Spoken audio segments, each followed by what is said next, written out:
So, the reality is that suspects under his watch will starve if he doesn't have food for them, if he doesn't have money to buy food for them. Dear Minister, the threat to national security is real, not only in an inefficient justice delivery or criminal justice system, but in many sectors. And who is supervising anything for being paid each month without fail? MPs who enjoy long periods of vacation can afford to absent themselves from work without permission for months and without any consequences, unless when we have a hung parliament and a political party's interest is adversely affected. The poorly paid civil servant who doesn't get free money for a V8, free fuel, or fat allowances for doing the job for which they are employed to do, or ex gratia, may get punished or sacked for staying out of work for a day or two without permission, even where there is genuine reason. If you are serious about fighting corruption, you should not find it okay appointing MPs to serve on boards. And for now, with the exception of MP ministers who must serve by virtue of statutory compliance, it is surprising why no MP refuses such an appointment. The President refuses to listen to the CDD on this clear conflict of interest situation. The Speaker has joined. Just how do these MPs oversight the institutions they serve as board members? In 1 Thessalonians 5 verses 22 is the summary of the law and most effective approach to fighting corruption. And it is this, quote, avoid every appearance of evil, unquote. Suffering citizens, breaking their backs to survive the harsh realities of the broke economy, and teeming jobless youth saw the president jet off to attend church in America a day after talking austerity and banning wasteful travels by state officials and saddling them with a stealth e-levy on their already taxed income. They see the tweets by respected citizens like David Ofosu-Dotte and Bright Simmons. Let the systems work to benefit all, especially the poor and vulnerable. And we would have succeeded in removing or dousing the flames, igniting these threats to national security. And that's my take.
Right, and that was Samson's take on Newsfile on Saturday, talking about the ineffective, inefficient systems in a country that poses a security threat.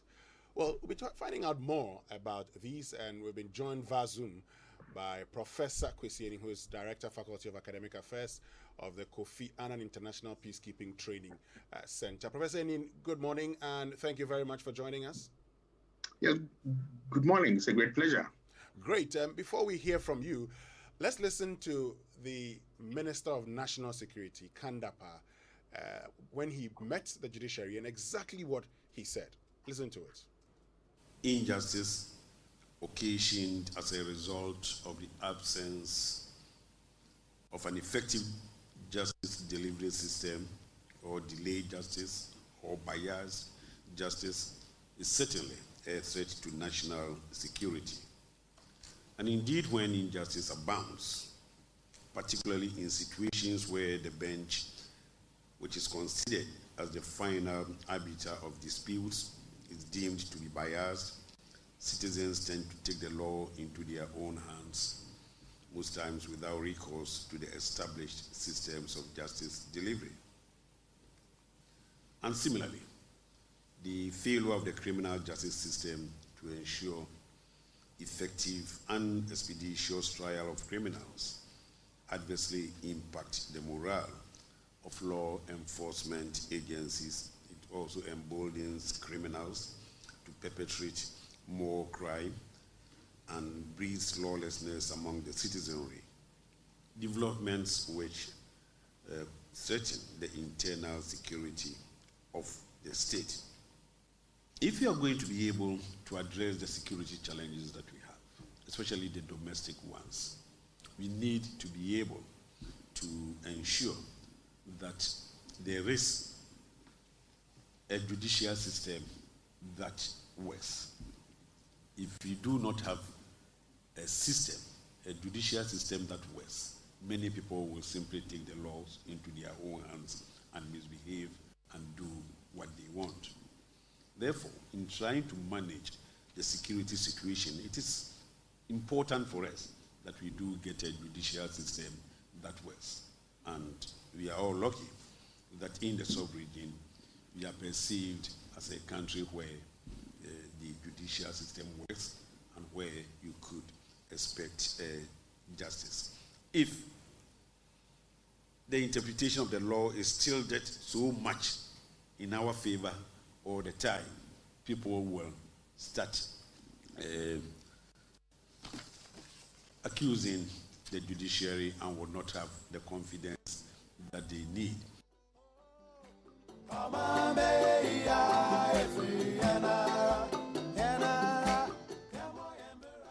Well, so that's National Security Minister Albert Kandapa. He ends on the note, if the interpretation of the law is so much tilted in our favor all the time, people will start accusing the judiciary and will not have the confidence that they need.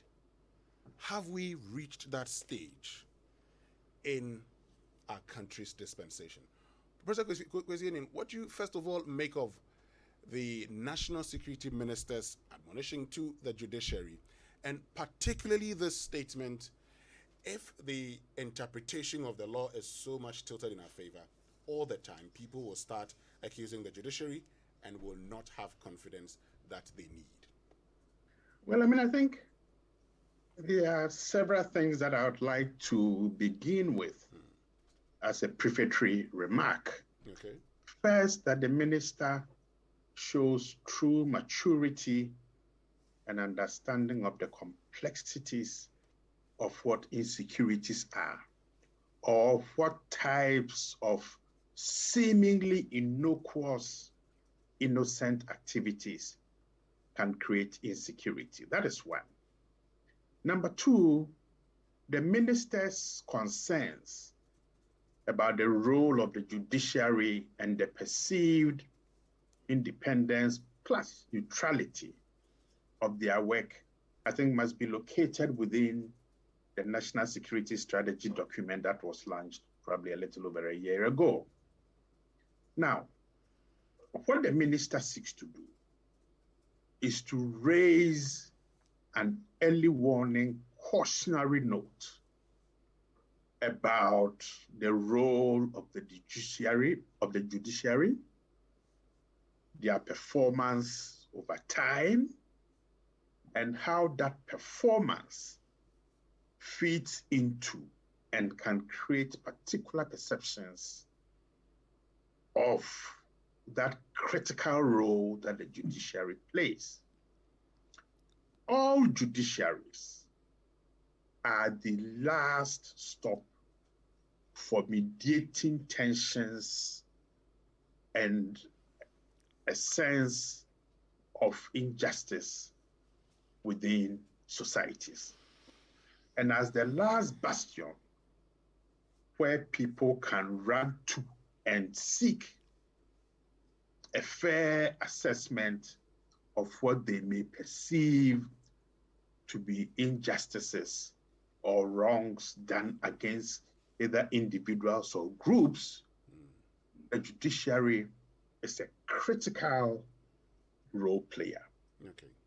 But it's not just the judiciary, it is the whole justice chain of police, of the legal fraternity itself, of the correctional services, and the relationship amongst these groups are driven by overlapping complexities and sometimes of contestation. And it is more often than not an almost knife's edge relationship amongst all these, contesting parties. And particularly, it is the ability of the judiciary to negotiate these contested territories in a manner that its words and actions are deemed to be fair, objective, neutral, becomes very critical, particularly in seemingly fragile societies. Okay. Now, talking about early warning, I'm just curious, what's that early warning? And from a security point of view, is there anything brewing to warrant this kind of a warning? Well, I don't have access to all the information that the minister has, but certainly as a keen observer and watcher of the situation in Ghana, I think the minister must have some access to some information that has made him come forward to provide this early warning advice. Now, I am not a lawyer, but I think when you read international media, I think there is something called, is it minority opinion or something? Yes. Where on a panel of, say, 7 judges, 1, 2, or 3 might give dissenting views. Now, in the last couple of months, I think we have experienced unanimous decisions in quite a number of cases that have then generated public discourses and commentary. And I think it is that public perception, rightly or wrongly, and the way that those perceptions can undermine people's trust in going for a final resolution of a contested issue that I think has bothered the minister over time. But let me say this. I think the minister, Mr. Kandapa, over time has shown a maturity and a fine sense of the nuances and the sensitivities that worry the people of Ghana, and has sort of quite on a number of occasions taken that first necessary step in issuing fairly cautious but clear-cut, warnings. And I think he has done this once more, and I think he needs to be applauded for that. Okay. Yes, go ahead. Yes. Yes. What judiciaries do is that because they have this critical role in deciding the meaning of the law, its application to real situations, and safeguarding the rights of individuals, settling disputes in accordance with the law and ensuring that we prevent societies from sliding into a Hobbesian state where life is short, nasty, and brutish because people are taking the law into their own hands, places the judiciary in a crucial and a sensitive, albeit difficult role. And I think the relationship between judiciary, the judiciary's performance and security governance are very closely tied together. Although in our circumstances, people tend to overlook that. So Mr. Kandapar bringing this nexus to the fore. Okay. And cautioning is very key and it's very important. But while bringing it to the fore and cautioning, he says something. If the interpretation of the law is so much tilted in our favor all the time, people will start accusing the judiciary. If it is tilted in our favor, Kandapar included, and he as member of government, now doesn't that in itself fuel the suspicion that the judiciary seems over the period to be doing a certain bidding and hence cautioning them to move away from it? No, I think Mr. Dapar's cautionary note is not accusatory. And therein lies my usage of the word early warning. Now, and here I think we want the Kwesi Prempeh to help us. Okay. Now, under what circumstances? And here I think he uses the word tilt in a particularistic sense. Okay. Now, can there be situations where decisions are made that are perceived to be fair and neutral, but still creates this sense of it being tilted? And I think this discussion must bring in the legal heavyweights. Kweku Azar, who has written about the performance of the Apex Court, Professor Raymond Atuguba, who has said and stated very clearly about the tilts of the court depending upon who has appointed them, and certainly Mr. Kwesi Prempeh. Precisely because what Mr. Dapar has done is to say that the dispensation of justice and the way in which decisions are made in themselves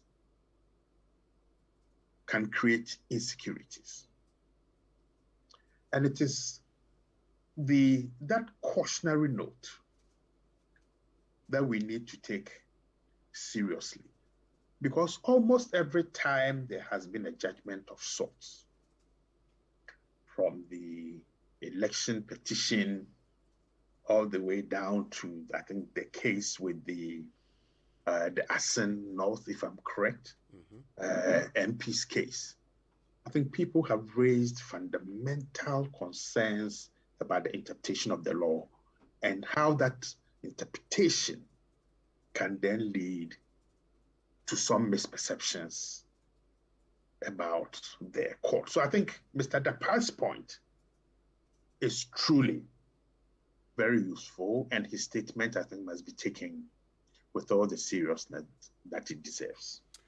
Finally on this, also because you are not a lawyer, but when people raise fundamental concerns, or when people raise concerns about a ruling, now that could be justified, that could be unjustified. But when a national security minister makes the point as if to agree with these statements, isn't that in itself supporting the suggestion by those who have in the past said the judiciary is tainted or tilted towards the executive? Doesn't his statement lend support to that view? I would want to be a little bit more generous to Mr. Dapa.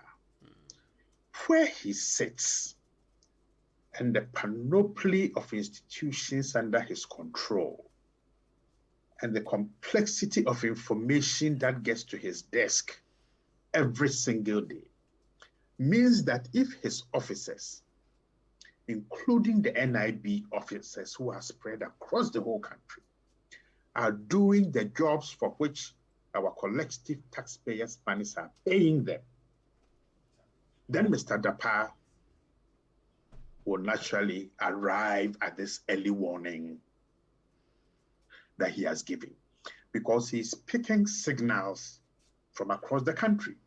And I think it has reached a tipping point where, as the substantive minister who should keep all of us secure, he feels worried not only to give this advice in private, but also to verbalize it publicly. Now, the advantage with the public verbalization of his concerns is that it sends a clear signal that this is not something that can be limited and subjected to the routine, confidential, secret, for your eyes only, need to know. This has gone beyond those restricted confines, and that as the minister, he can sense that there is something bubbling that can pose an existential threat to the country, and that he needs to bring it out. And therefore, I think kudos to Mr. Dapa for doing this. Professor Enin, just one question for me. Shouldn't we be educating people about the work of the courts, the Supreme Court in particular, and how they arrive at their decisions, so that if you have a unanimous decision, that means that all the judges, based on their conscience, believe that this is what it should be? Should we be calling for judicial reforms based on a decision that the courts have taken, for instance? Well, certainly there should be more and better education about the court's responsibilities and the way it does its work. Precisely because of where we are located and our history with the judiciary, and also the role of politics in almost everything that we do, I think it would be useful to educate the public about what the court's decisions mean, that when decisions are unanimous, and here I want to go back to Mr. Dapa about his usage of the word tilt. You see, when he uses the word tilt, then my interpretation of his word is that the perception is that the unanimity creates an impression that there is a particular direction in which a number of their judgments are pointing to. And I think, had I gotten the whole list, quotation from Mr. Dapa, I think we need to do a discourse analysis of his choice of words. And knowing Mr. Dapa, he's a very cautious man. And I'm sure his legal team has also advised him on the use of particular words. Okay. So we need to take this cautionary note very seriously. Great. I'll get back to you shortly, but let me just say that we've been joined on phone by former Attorney General, Honorable Ayikwe Otu, who has a view on this important issue, and he seems to disagree with what the National Security Minister Kandapa is saying. He has a contrary view, let me put it that way. Honorable Ayikwe Otu, good morning, and thank you very much for joining us. Good morning, and thanks for having me. Great. What's that contrary view that you have? Well, I have two contrary views. Please go ahead. The first one is on the Professor Azar and the Azaratel angle. Okay. If you remember, the Azaratel has to do with the NDC primaries. So when Azaratel filed to contest, he was disqualified. Then she went to the Supreme Court and said, no, I'm preparing myself to contest for the national parliamentary elections, not necessarily the NDC primaries. Now, what the Supreme Court said was that, yes, hold on until the EC opens nominations. Then we will find out whether, at that time, a senator is qualified or not. So they, as it were, set aside what the NDC had. Now, in the Jachi question case, the EC opened nominations, and then he filed, saying that he was not a dual citizen, believing that because he had put in a request to renounce, that was all.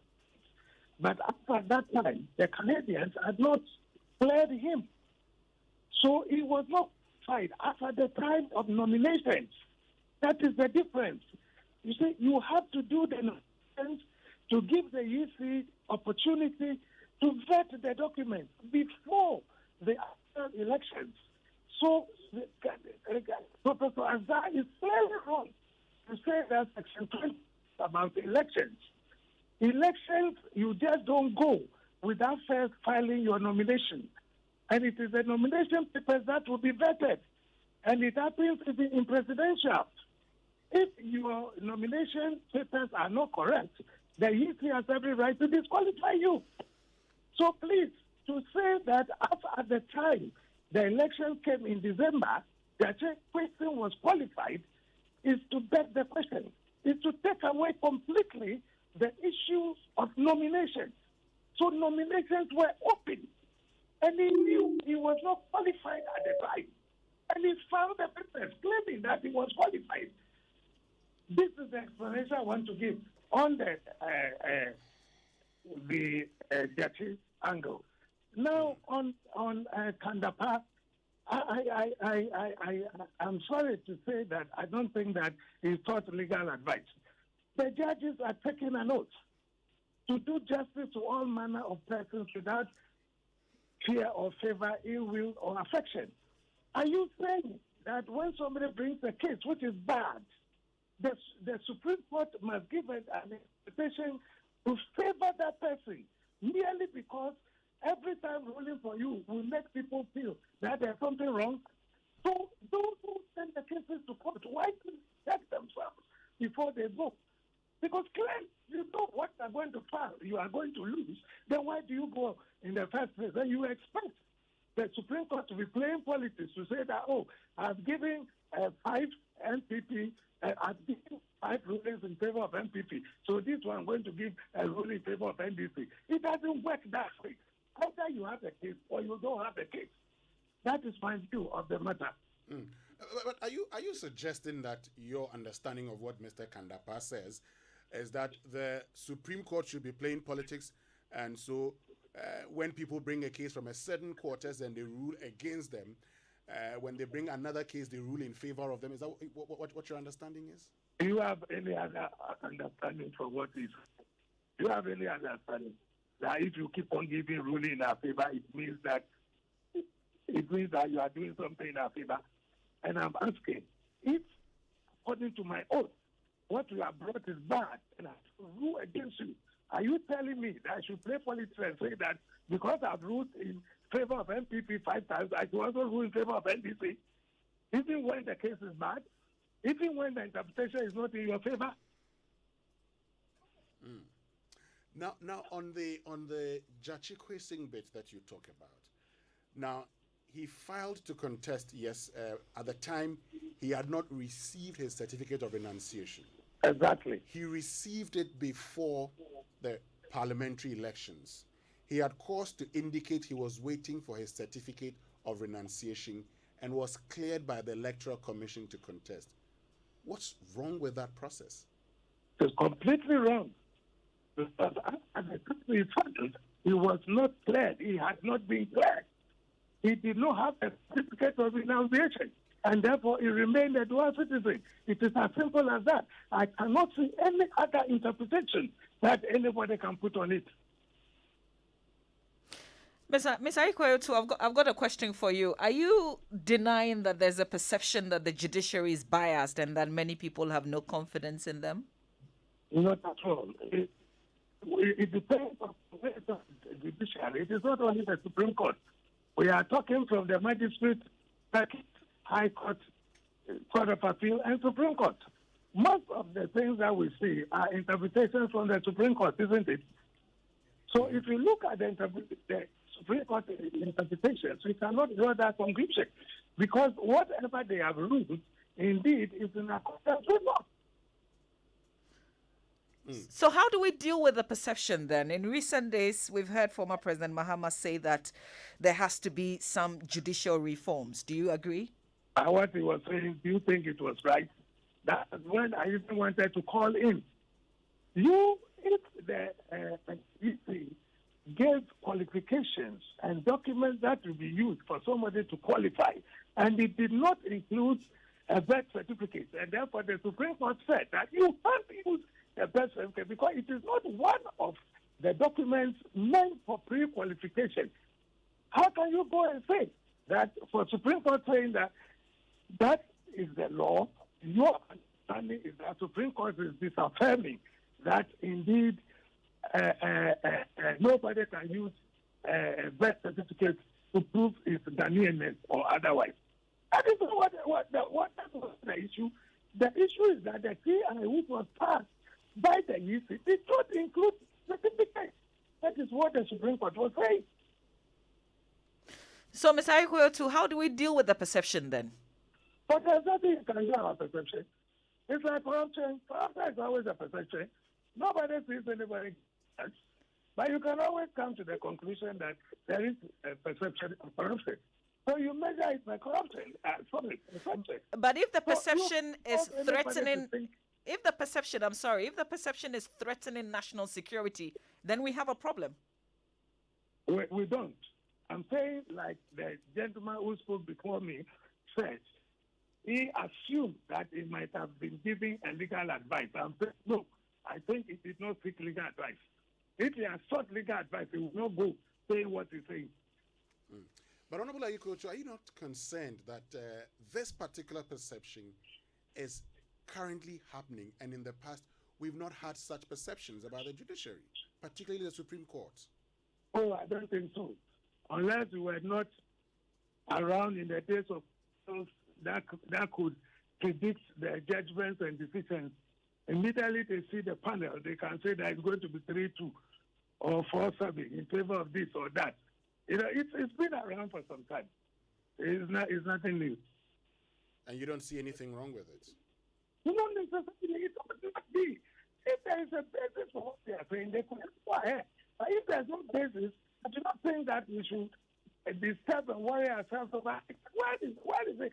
I mean, you were there. You saw the election petition. You saw what they were saying proud to the election petition. They went to court. They changed their story. There was nothing to support their claim. And then the decision goes against them. I've been brought a frivolous application. And you are talking about perception. What perception? Really, you knew that was no case. There was anything that was. Oh, I think we've lost Honorable Aikoyo, but point well made. Thank you very much, Honorable Aikoyo, who is a former Attorney General and former Ghana High Commissioner to Canada. Let me wrap it with Professor Kwesi Ening. So, Professor Kwesi Ening, you heard Honorable Aikoyo, who says that the advice by the National Security Minister are necessary. He's advising the Supreme Court as if to be partisan and, be ruling even when people do not have a case. Well, I think it's most unfortunate coming from Mr. Aikoyo, and for his benefit. My name is Kwesi Ening, and not that gentleman. My name is Kwesi Ening. I think it's most unfortunate. Judiciaries everywhere are perceived to be the fulcrum around which justice, interpretation of the law, the rule of law, all revolve around. Perceptions can be wrong, but they are powerful and they do have an impact on how people think and act. And I think, though what Mr. Kandapaa has said might be uncomfortable for some people, in his role and position, that is the job that he should be doing. And I think he's used a public platform and a public space to make his statement because he's worried and he's concerned.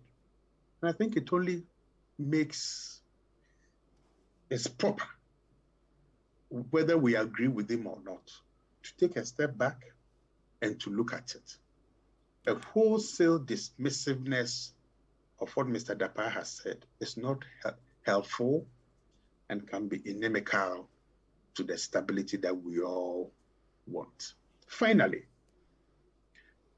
it is not just about magistrate, high court, supreme appeal courts. It's about the justice chain, Mr. Ayikweotu. It's about the justice chain. Police, prosecutors, the correctional services, and then the judiciary itself. It is the complexity of that chain and the way they interface, interact to create this sense that people can use these systems in a manner that their worries, their problems are dealt with acceptably. It's what matters. And it is the preventive note or caution that Mr. Kandapaa has raised that I think we should be looking at. Once more, kudos to Mr. Kandapaa. And certainly, I think he did consult some lawyers. And that is why there's this contestation. Thank you. Thank you very, very much, Professor Kwesi Enin, who is the Director, Faculty of Academic Affairs of the Kofi Annan International Peacekeeping Training Center, for joining us with your thoughts here on the Super Morning Show. Well, interesting conversation that we've just had. Professor Kwesi Enin giving us a lot to think about. First of all, applauding the National Security Minister, Kandapaa, as being honest about the challenges that we face today. He says it's an early morning cautionary, not accusatory note about the perception. He ends by saying that what Mr. Kandapaa said might be uncomfortable for some people, but that is what he should be doing. Totally the opposite from Mr. Ayikweotu, who wanted to, put some perspectives across. He agrees that there is a perception that the judiciary is biased and that many people have no confidence in them, but he says that this is not new. It certainly is not a national security threat. Well, so folks, you've heard from Ayikweotu, you've heard from Professor Kwesi Enin, you've heard from Albert Kandapaa, National Security Minister, and of course Samson Ladi Anyenini, who is a legal practitioner and the host of Newsfile. We'll get to hear from you also. Lots of you joining us on the tweets. Keep your tweets coming. Use the hashtag JoySMS.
What would you do if you have the choice to do anything in life?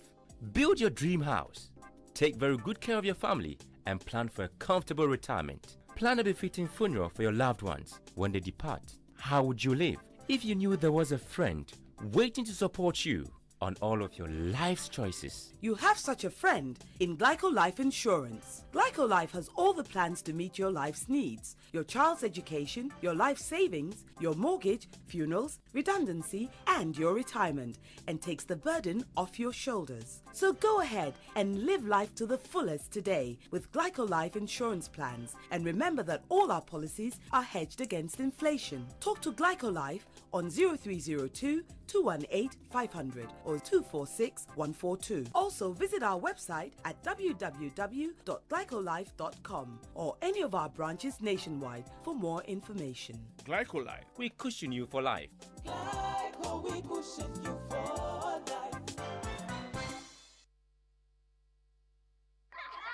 The feeling of being the champion of the famous childhood game, Pilolo, is like knowing a secret that no one knows and using it to your advantage.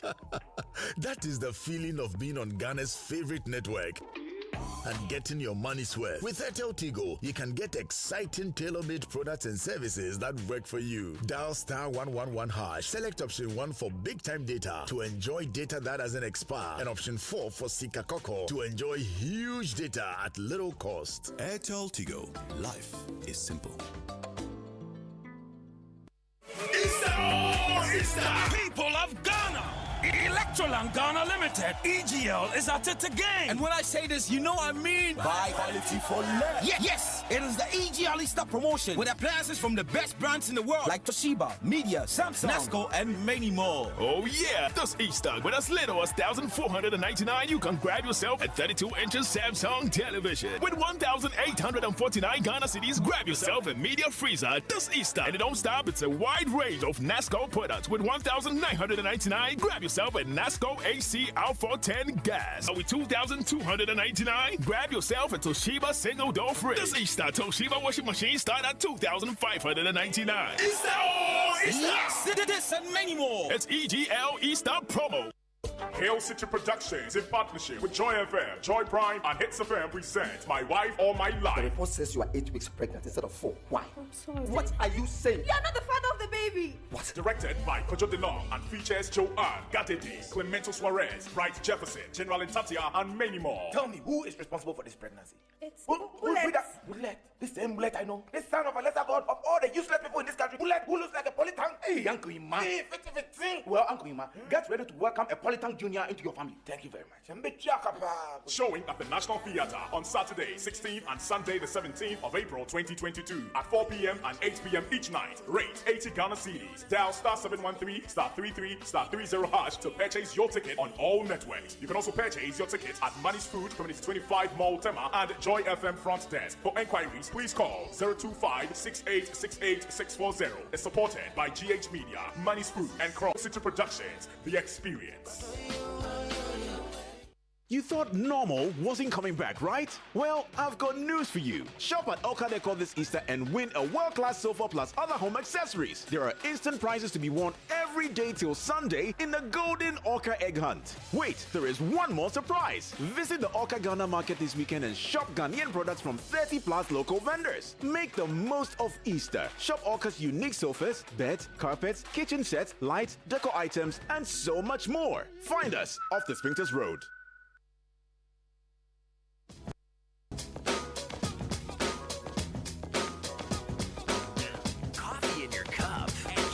The set. The Super Morning Show is always the best. On Joy 99.7 FM. You drew a picture on my morning, but you couldn't make my day. I'm rocking in your union, but you never look my way. I'm licking down your arm in every single way. Your funny flow is foreign and a drink out on the way. This ain't got nothing to do with shampoo, but watch your head and shoulder. Brother, older, bold enough to fold you, yo, I told ya. Afraid of what I made and played and plus a funky bit, so say you flipped and trick. Put that music in the monkey bit. Triggers from the good town, ill town. Some ask how it feels now. The deal is that we're real, so we still around. Don't lamp with a freestyle phantom. Ain't trying to be handsome. Tricking what you're thinking, cause I'm vamping. I live in top of hip hop. This is hip hop. Joy 99.7 FM. Anyway, this is the Super Morning Show on Joy 99.7 FM. Let me just wish the grandpapa of hip life, Reggie Rockstone, a happy birthday. It's his birthday today. Oh, that's nice. Yes. It's Reggie Rockstone's birthday. So, Reggie Rockstone, happy birthday to you from all of us here at the Multimedia Group, particularly George Cray, a.k.a. Abwaji. But you know what? Small businesses in the informal sector can pay their income taxes in a simplified way. Income tax stamp is a simplified way to pay income tax, and it is designed for persons in the informal sector such as small-scale self-employed dressmakers, tailors, hairdressers, beauticians, barbers, susu collectors, and chop bar owners, cooked food sellers, butchers, container kiosk, tabletop operators, garage owners, artisans, that's masons, carpenters, welders, mechanics, hawkers, and other traders. Now, the tax office empowered by the Commissioner General will assess your business instantly and agree with you the amount of tax due you. Income tax stamp is paid on a quarterly basis.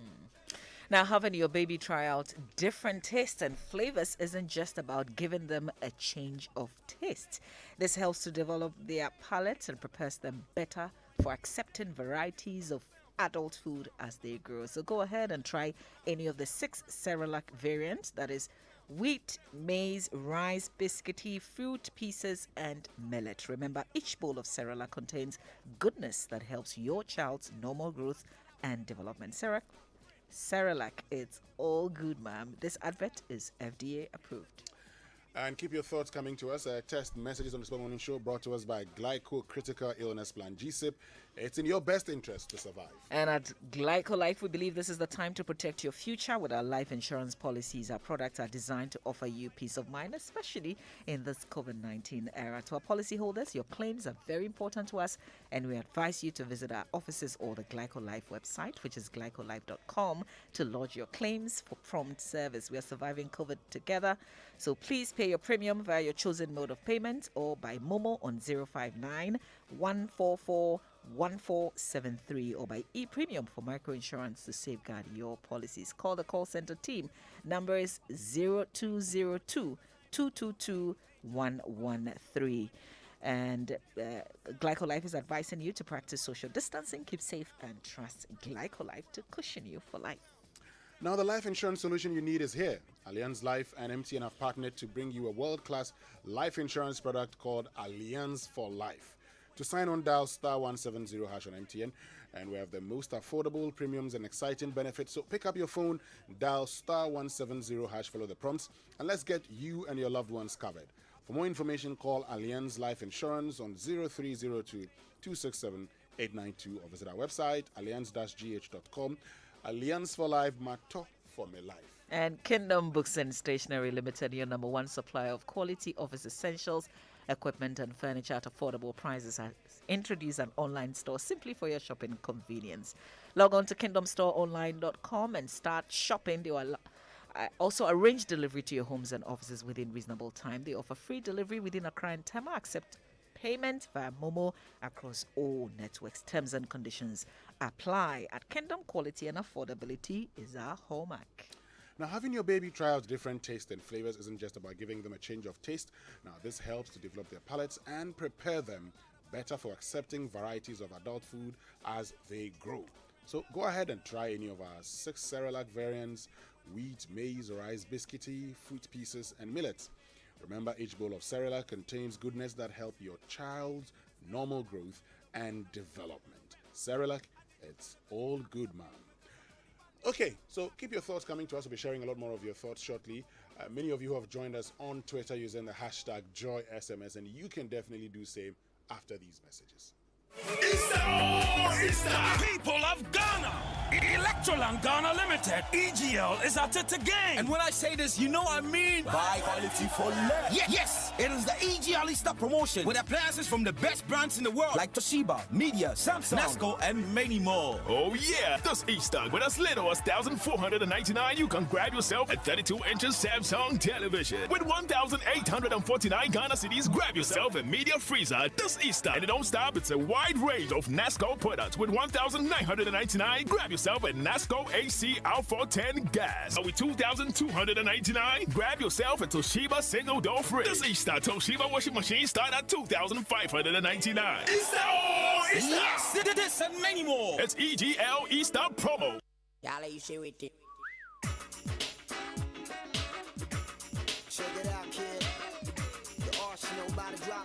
Coffee in your cup and joy on the set. The Super Morning Show is always the best on Joy 99.7 FM.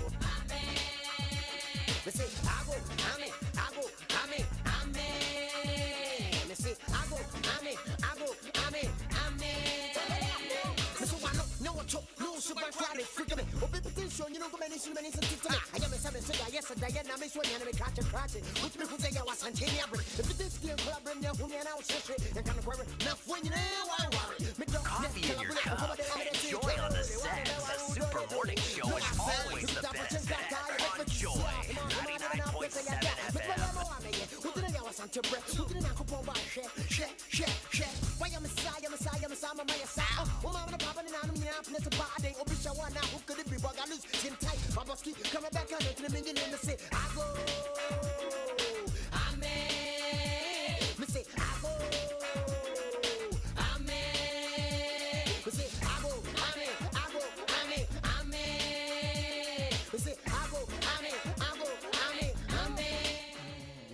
Well, that's Reggie Rock. Today is Reggie Rockstone's birthday. And so happy birthday to you, the grandpapa of hip life, Reggie Rockstone. All right, we've got some messages. And Winston, you remember the bit about if the interpretation of the law is tilted so much in our favor. There are comments on that as Enyimenkure says, which people was he referring to as our? And we're talking about the National Security Minister here. Is that an admission that we have political judges? Was that statement also meant as a confession time? Time will tell. Edu Boahen says, when things go wrong, nobody will be spared. At Lord_Pepe says, Ayuko2 is on something. Totally loved his submission. At Dikuselom says, Joy SMS, Samson nailed it. We should play this every morning. Abel Ganyo says, how is this a statement influenced by lawyers? Not at all.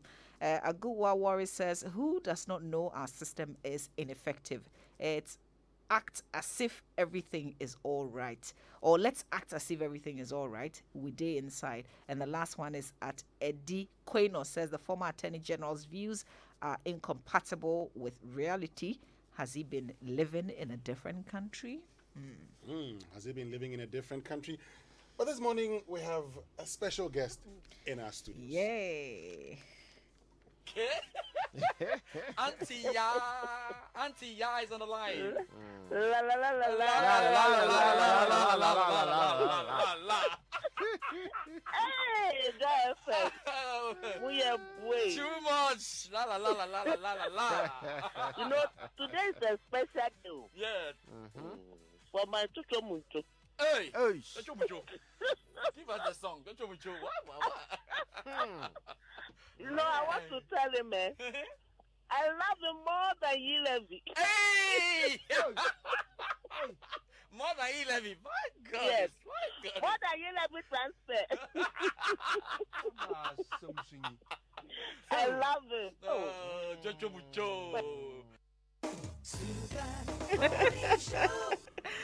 We have Auntie in the studio. Such a beautiful surprise. Yeah. Good morning. Thank you for coming. Oh, good morning. So today you're not on the phone. You're live in the studio. And you've been laughing so much. Yeah.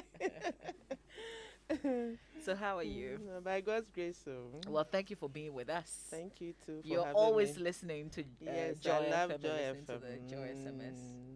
I do, because you brought joy to my life. And you've done so much. If I could remember 1997, I was at the maternity ward having my delivery, and then there was a nurse who came around and said, my doctor wasn't around. So my condition was very terrible.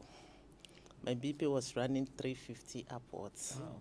Yeah, and then they were supposed to give me an injection one a day.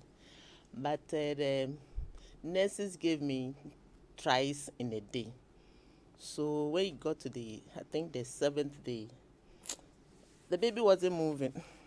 So the nurse came around and then she said, there's something wrong with me. So she has to take me to the main ward. So my doctor wasn't around. So he said there was a doctor at the 2nd floor. In fact, the nurse went. The doctor said it's not coming down because I'm not the patient. So the nurse came down and said, Doc, if you are not coming and something happened to me, I'll mention your name at Joy 99.7. Within a second, the doctor has to come down, take care of me, and I want to say, Joy FM, you've been far. You've been so much. And now I had my daughter. She has completed the university with 2nd class. So if the woman that didn't mention Joy 99.7, that if something happens to me, it would take him on. I could have been dead by now. And I could have lost my daughter. But thank God Joy FM saved my life. Yeah. Nice one. Nice. I've been doing so many things. So, how is your chuchu mucho? It's doing well. The chuchu mucho that you love more than 11.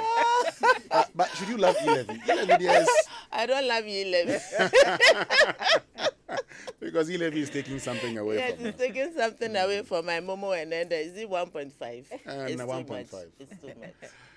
Yeah, well, now that it's been passed. But Antia, I mean, we're also grateful that you listen to us all the time.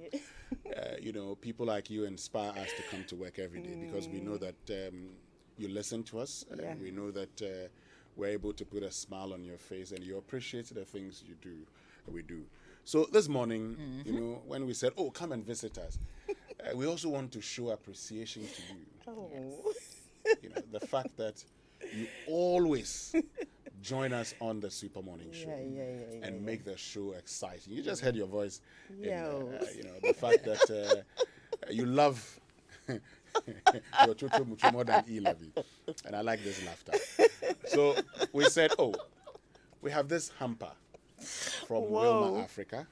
And we say, thank you, Antia, for being an ardent listener of Joy FM. Thank you so much for listening to us all the time. La la la la la. Let's go. Antia, la la la la la. La la la la la. La la la la la. La la la la. So this is just something small for you. It's our own way of saying thank you. Thank you. It's our own way of saying we appreciate you. And it's our own way of saying we're grateful to all those who listen to us every morning. And like we say in the African contest, we are because you are. And since you are, we are. Okay, I want to thank you.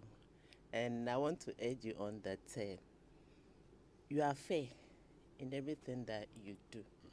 And if you are faithful, you draw many people to yourself. First, I thought you were biased, but when the government changed and you were doing the same to MPP, when NDC, I said, why are you bashing NDC?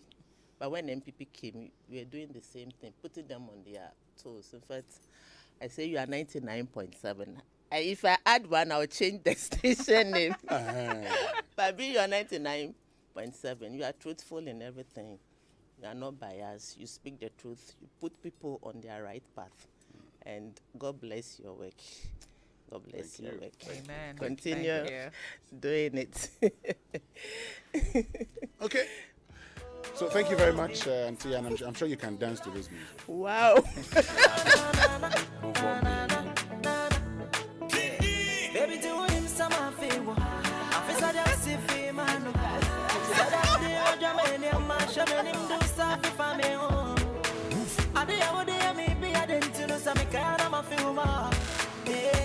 You're too sexy, you're too bad, you're too naughty.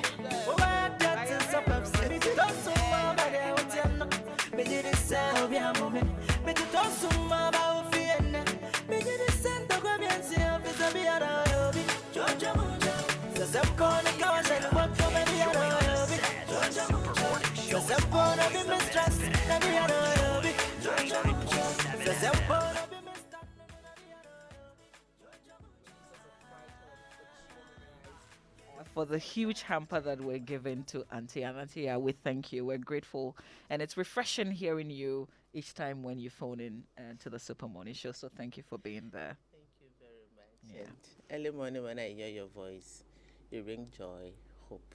Not only me, to many who are not able to reach you on the line when you open. In fact, the line also gets engaged. If you can get another number too, because Thank you for the feedback. Sami Odami, you heard it. So, Winston, we have to wrap up at this time. Yes, of course, it's been a great day. Before we go, though, I've got a birthday dedication to Patricia Owusua, Administrator of the Amansia South District Assembly. Your birthday was yesterday. God richly bless you. It's from Nathan Gaduga. Right, so folks, on behalf of the team, thank you so much for being part of the Super Morning Show today. You heard from, earlier you heard from Professor Kwesieni, you heard from Honorable Ayikwe Otu, former Attorney General, sharing their views on the statement by Albert Kandapa. Of course, the conversation will continue. We'll take it to Twitter and have that conversation. On behalf of the team led by Sami Odami, we say thank you so much for being part of us. A big thank you to Aaron Richard, to DJ Wobete, Jessica Ola Morris, a.k.a. Fatou, Dennis the Fairboy, and Obet. We say thank you all. My name is Winston Amon. And my name is Mama Vio Swabwaje. Thanks to Samson for giving us the tick that started this whole conversation. Oh, and Auntie, I would thank you. Thank Well, you. we'll be in the hands of DJ Wobete.